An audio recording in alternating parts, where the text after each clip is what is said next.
Hari ini kita akan belajar manajemen kas seperti yang tertera di RPS ya.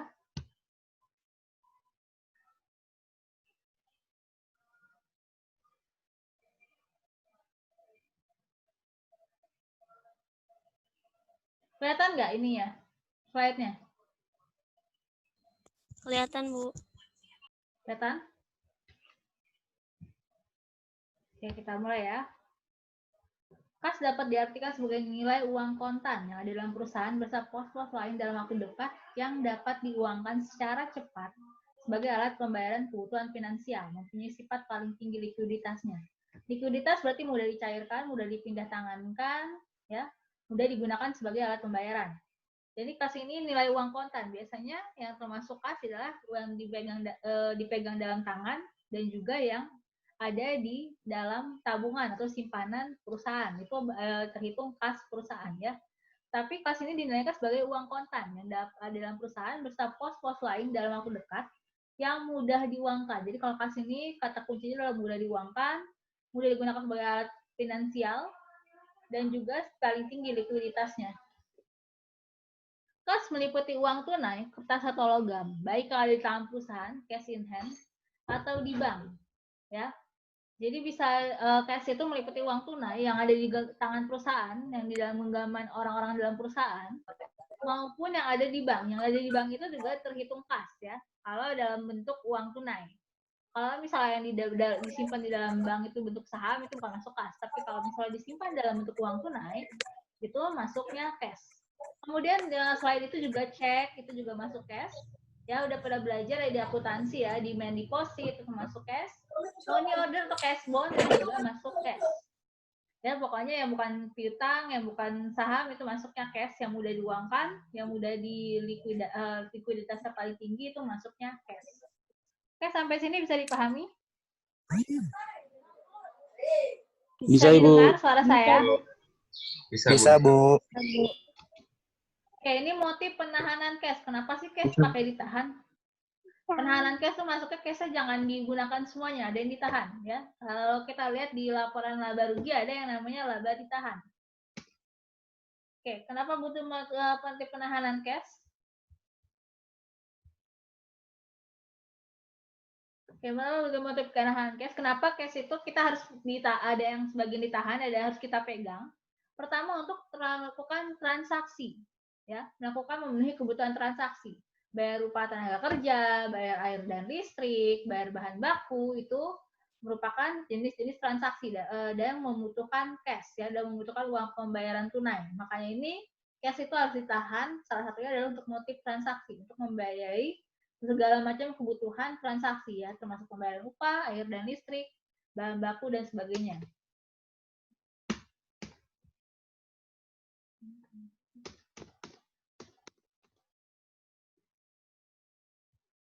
Bentar. Oke, kedua ada motif berjaga-jaga. Jadi Anda kenapa harus jangan, kalau misalnya Anda investasi, itu jangan semuanya langsung ditaruh jadi saham atau semuanya dijadi emas. Harus ada yang dijadikan dalam bentuk cash aja, tetap cash, ditabung di cash atau mudah dicairkan ya, kayak deposito. Kenapa? Untuk berjaga-jaga menghadapi ketidakpastian di masa mendatang ya. Kalau misalnya terjadi resesi, Anda masih punya duit cash untuk digunakan. Ya kayak sekarang kan lagi zamannya susah ya, karena pandemi era banyak yang penghasilan dipotong, banyak yang bahkan kehilangan, astagfirullahaladzim ya, kehilangan ini pencaharian. Sehingga tapi kalau mereka menyimpan cash, mereka punya uang untuk berjaga-jaga untuk segala kebutuhan dan di masa yang tidak pasti seperti ini.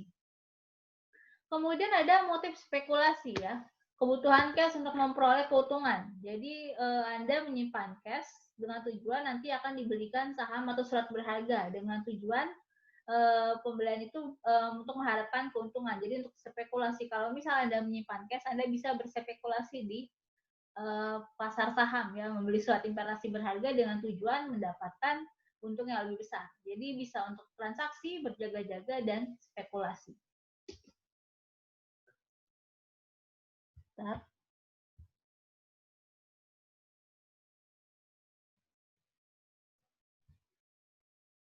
Oke, ini manajemen cash. Manajemen cash ini didefinisikan sebagai pengoptimasian penggunaan cash sebagai aktiva.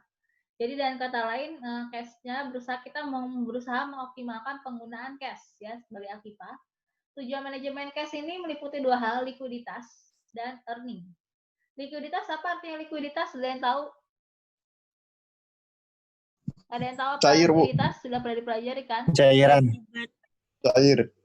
Pencairan. Itu berarti kemudahan ya, kemudahan dipindah tangankan, kemudahan dicairkan, kemudahan digunakan sebagai alat pembayaran. Nah, itu manajemen likuiditas meliputi dua hal. Pertama, menjaga likuiditas, sehingga perusahaan selalu punya cash cair yang harus ada dalam perusahaan, ya.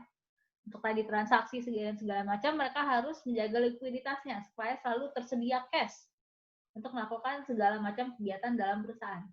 Kedua adalah earning, ya. Tiap pengeluaran perusahaan diarahkan tidak sia-sia, tapi ada kemungkinan mendapatkan kas yang lebih besar, ya, mendapatkan keuntungan dalam bentuk cash yang lebih besar daripada yang dikeluarkan, ya. Jadi tujuannya adalah earning. Jadi mengeluarkan uang untuk dijadikan barang dan jasa, untuk kegiatan membayar upah dan sebagainya dengan tujuan agar bisa memperoleh balik cash tersebut dalam jumlah yang lebih besar, ya, dalam jumlah yang lebih besar, dalam bentuk earning, penghasilan yang lebih besar, ya. Oke, selain ini manajemen harus dijamin pembayaran dilakukan secara ekonomis.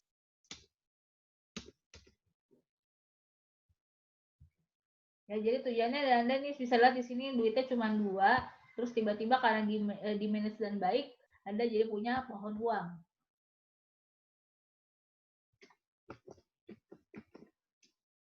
Ini tunggu sebentar, ini slide-nya. Oke, perencanaan cash.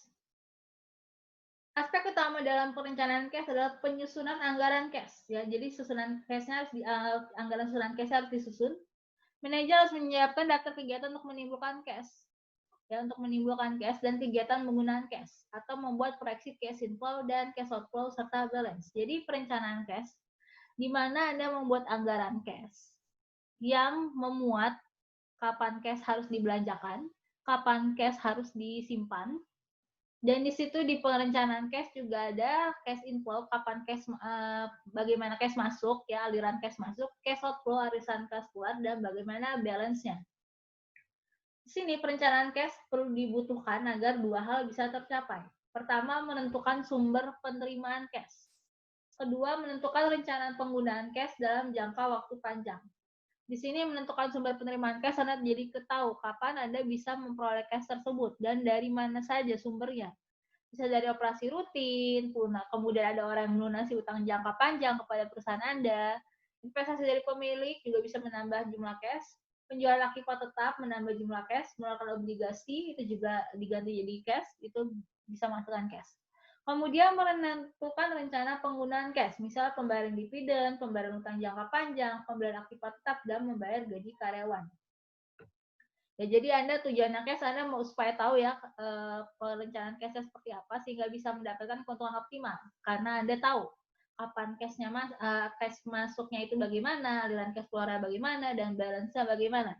Berdasarkan dua hal tersebut, maka manajemen dapat mengetahui seberapa besar cash yang dibutuhkan atau seberapa besar cash yang menganggur. Selanjutnya dapat ditentukan langkah berikut terhadap cash yang berlebihan atau menganggur. Jadi, kalau misalnya cash-nya berlebihan, tertahan di perusahaan berlebihan, itu juga tidak baik. Kenapa gitu? Kita lihat di sini. Ya. Kita bahas lebih lanjut itu kenapa cash berlebihan tidak baik. Kira-kira kenapa cash berlebihan di perusahaan tidak baik? Ada yang tahu kenapa cash berlebihan disimpan di perusahaan tidak baik? Coba dibuka lagi pelajaran akuntansi. Yang tahu? Lupa lagi, Bu, tidak tahu.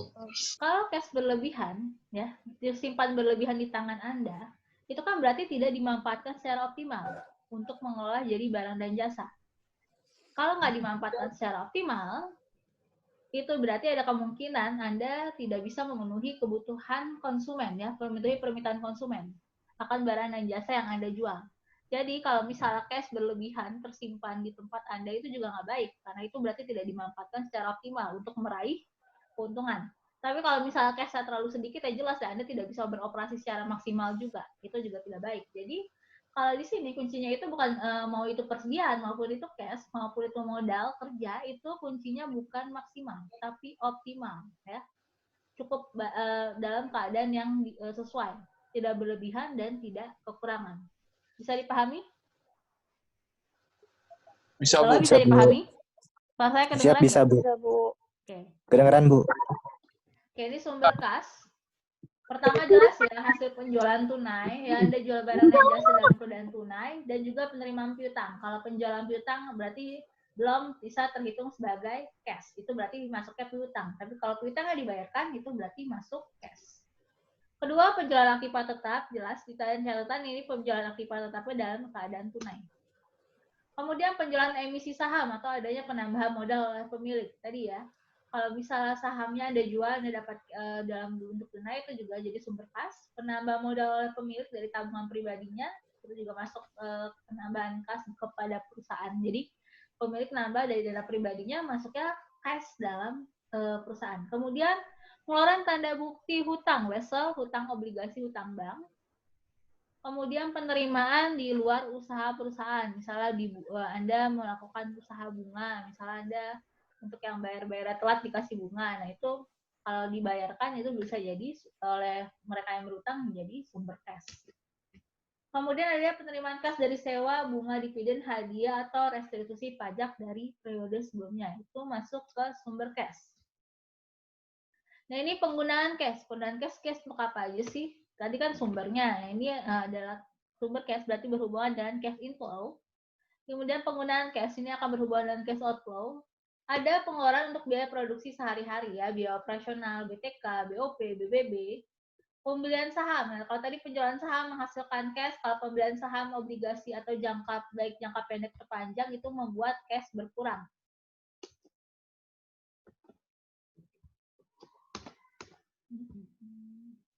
Sebentar.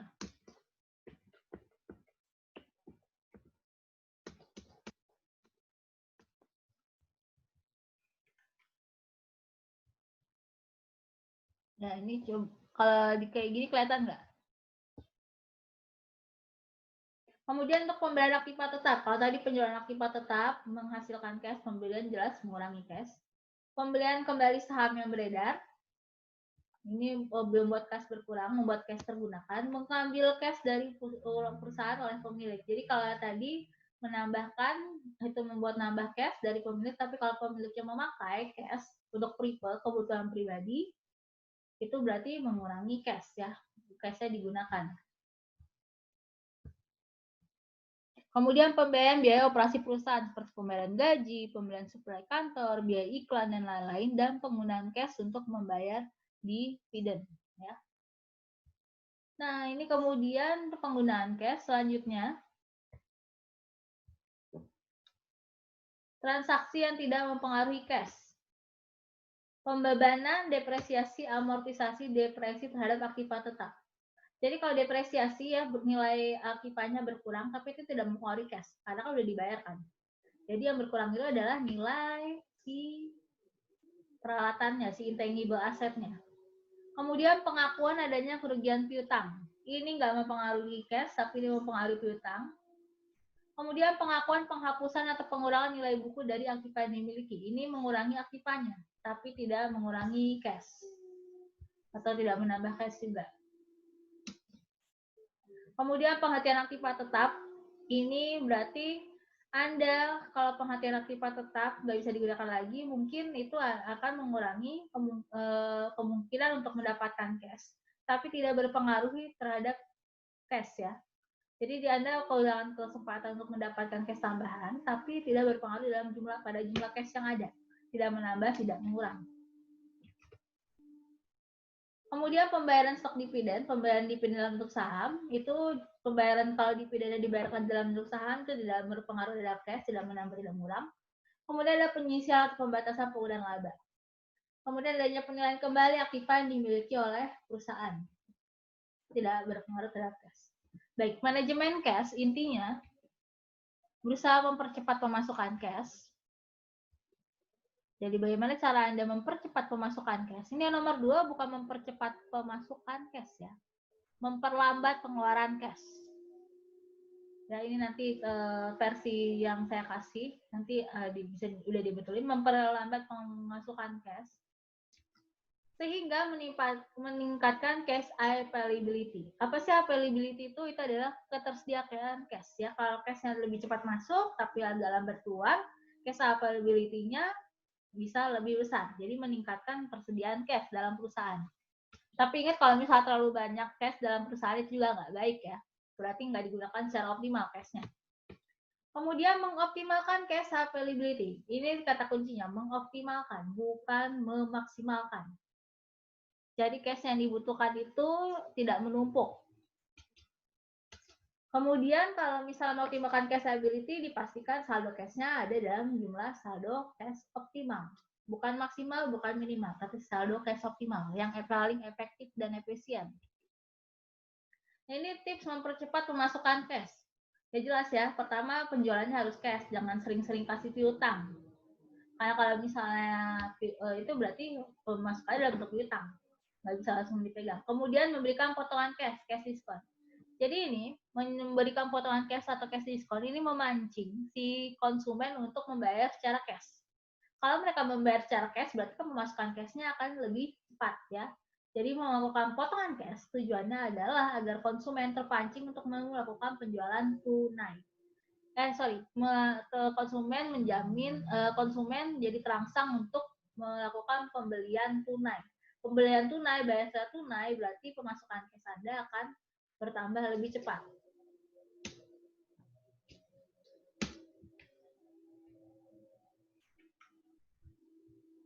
Sebentar ini agak. Kemudian desentralisasi pusat penerimaan pembayaran ya.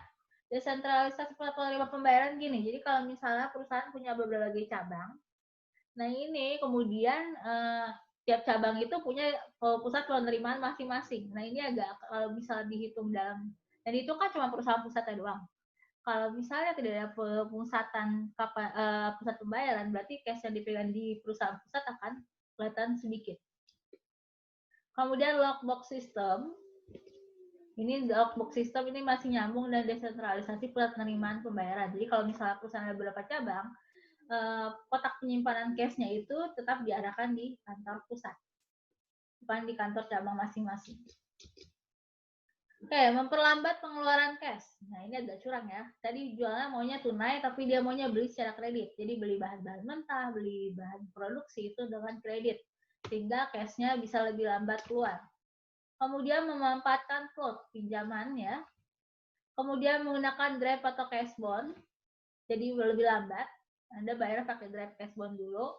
Kemudian pembayarannya secara sentral. Cek cuma membayar pada hari tertentu. Jadi kan kalau misalnya ada air dan listrik, kemudian ada upah dan sebagainya, itu cuma dibayarkan pada hari tertentu ya. Jadi dibayar dalam satu waktu. Misalnya Jumat aja nih. Jangan tiap Senin, misalnya cash hari Senin, kemudian gaji upah hari Senin, kemudian ada listrik hari Kamis. Itu disatuin aja satu hari. Jadi lebih lambat pengeluaran cashnya. Kemudian faktor-faktor mempengaruhi besar kecilnya persediaan cash. Perimbangan antara cash inflow dan cash outflow ya. Jadi keseimbangan antara cash masuk dan cash keluar. Kemudian penyimpangan terhadap aliran cash yang diperkirakan. Semakin banyak penyimpangan berarti semakin kecil persediaan cash yang akan dimiliki. Penyimpangan berarti kecurangan, penyelepan, dan itu termasuk dalam bentuk penyimpangan. Kedua, adanya hubungan finansial yang baik dengan bank-bank. Kalau misalnya Anda punya hubungan finansial baik dengan bank, perusahaan Anda punya hubungan baik dengan finansial dan bank, Anda akan mudah mendapatkan pinjaman uang dalam bentuk cash, sehingga persediaan cash Anda akan lebih baik. Kemudian ada bentuk penganggaran cash. Jadi seperti misalnya Anda aja dapat duit saku dari orang tua, itu ada anggaran, biasa disusun anggarannya harus jajanan cuma segini, atau yang bisa digunakan untuk akademik segini, yang bisa digunakan untuk kosan segini. Nah, itu juga masuk di perusahaan. Ada penganggaran cash ya. Jadi ada ditentukan kalau misalnya maksimal pengeluarannya harus segini. Diusahakan penerimaannya, penghasilan penerimaan harus segini, sehingga ada yang namanya penganggaran. Jadi nggak main boros jadinya. Ini manfaat pokok jumlah cash yang memadai ya. Pertama, manfaat pokok jumlah cash yang memadai. Pertama, dapat memanfaatkan potongan harga dalam pembelian barang.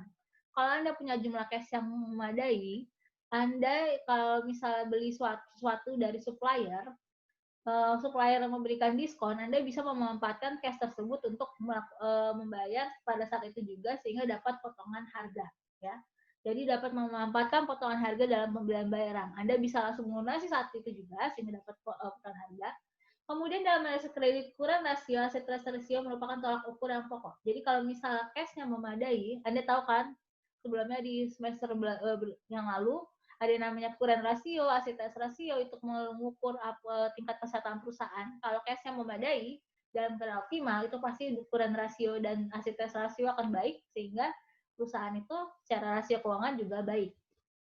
Kemudian untuk mengambil peluang bisnis waktu-waktu. Kalau misalnya Anda punya cash tambahan, ini bisa digunakan untuk menanggulangi keadaan darurat sekaligus juga mengambil peluang bisnis waktu-waktu. Misalnya ada pemogokan, kebakaran, kekeringan, serangan dari pesaing atau resesi, Anda tetap punya cash.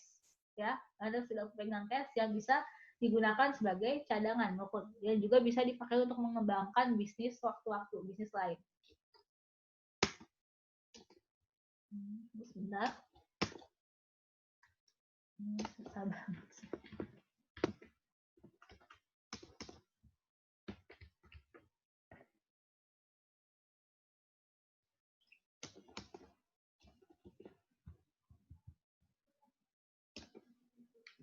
Seperti level cash of balance. Nah, tadi kan kita tujuannya adalah memperoleh saldo kas optimal. Tetapi kalau misalnya tidak bisa diperoleh, maka sedikit mungkin sekurang-kurangnya harus ada saldo cash minimum. Ya, saldo seperti level cash of balance. Saldo cash minimum itu saldo kas yang harus ada di dalam perusahaan agar perusahaan bisa menjalankan operasinya secara normal dan melindungi perusahaan dari risiko kesalahan-kesalahan saldo cash. Ya, jadi saldo kalau tidak bisa dapat saldo cash optimum, diusahakan Anda bisa mendapatkan jumlah cash yang tersedia itu ada dalam tahapan saldo cash minimum.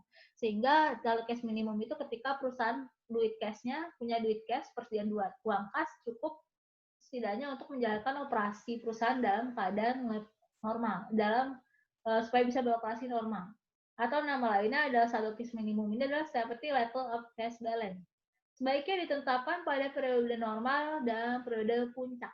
Jadi kalau misalnya pada periode permintaan agak menurun atau usaha bisnis agak menurun, itu nggak bisa dijadikan penilaian. Tapi pada saat perusahaan yang permintaan normal, permintaan naik itu bisa dijadikan ini ya, balance-nya ya.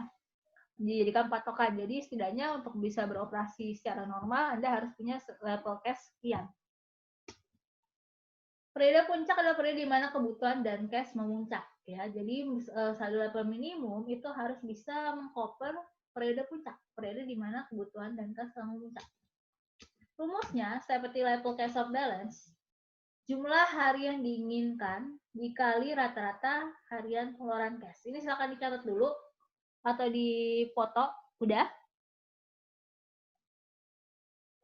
Bentar, Bu. Oke, silakan dipoto ya. Seperti level cash balance adalah jumlah hari yang diinginkan dikali rata-rata harian pengeluaran cash. Kita lihat contoh soalnya di sini.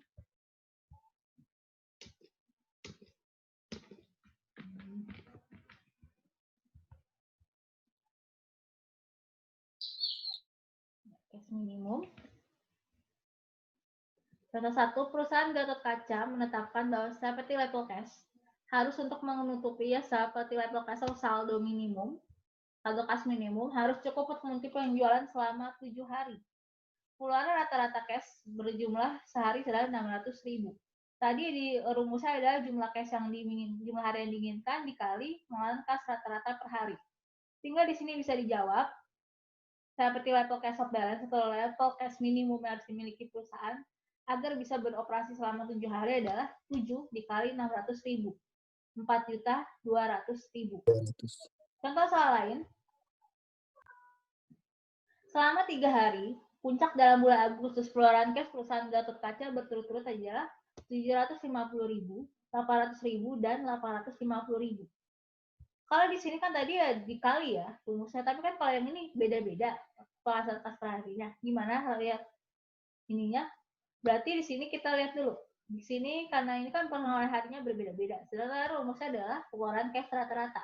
Berarti ini 750.000 tambah 800.000 tambah 890.000 ditambah dulu total dibagi 3 karena kan 3 hari berturut-turut. Didapatkan 800.000 dari total rata-ratanya ya. Cara ngerti kan ya cara mencari penghasilan rata-rata di jumlah semuanya bagi jumlah harinya. Kemudian, bila jumlah hari yang diinginkan pada periode puncak adalah 5 hari, maka safety level cash out balance-nya adalah 5 kali 800.000, sama dengan 4 juta. Sampai sini dipahami? Paham, Bu. Oke, ini seperti yang lihat di ini ya, yang kalian lihat di RPPS. Ini materi tes ini dibagi 2 pertemuan. Untuk pertemuan hari ini cukup sampai di sini, ya. Nanti slide-nya saya kasih di Google Classroom aja. Kapan saya kasih, nanti saya akan kasih tahu lewat PJ-nya. Ya, jadi kita akhiri sampai sini ya. Oke, Bu. Ada pertanyaan nggak? Ini juga waktunya udah mau habis. Remaining time. Nggak ada, Bu. Kayaknya, Bu. Nggak ada, Bu, dari saya. Oke. Berarti kita jumpa lagi nanti insya Allah hari Selasa depan dan Rabu depan ada ya. Dan untuk mengejar materi, jadi minggu depan saya kelas-kelas lain udah pada kosong, tinggal kelas kalian aja. Jadi nanti karena kita kan banyak kepotong liburan dan sebagainya, kepotong tanggal merah, jadi nanti digantikannya minggu depan ya mulai ya. Jadi kita akan ketemu 2 kali ya, Selasa dan Rabu ya. Baik, Bu. Oke, Bu. Baik, Bu. Oke, berarti kita akhiri sampai sini. Assalamualaikum warahmatullahi wabarakatuh. Waalaikumsalam.